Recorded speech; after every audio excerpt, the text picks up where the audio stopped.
Oh my God. Galit na galit. Parang nasa airport pa yata. Sobra yung panginginig. Sinasaway na pero ayaw magpasaway. Kasi kausap niya ngayon yung scammer ko. And ang ginagawa ng scammer ko is trinitrigger niya ako using that girl. Yang poor shamer na influencer na sobrang ganda at sobrang yaman.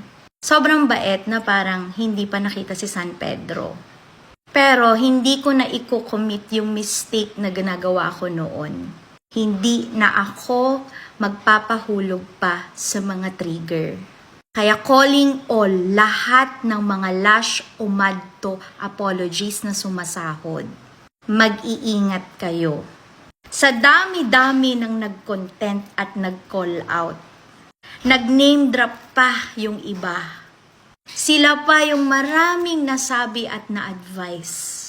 Ako, tamang block lang. Hindi mo matanggap. Bakit? Kasi natapatan ka. Hindi mo ma-poor shame kasi mas may pera sa'yo. Ay, hindi pala. Baka kasi mas mayaman ka talaga eh. Pero ba't galit na galit ka? Ohio! Inumin mo na lang yan. Inom ka na ng katapres o kaya ng losartan. Pikon na pikon, grabe. Sobra. Go low, lower, lowest. Good luck.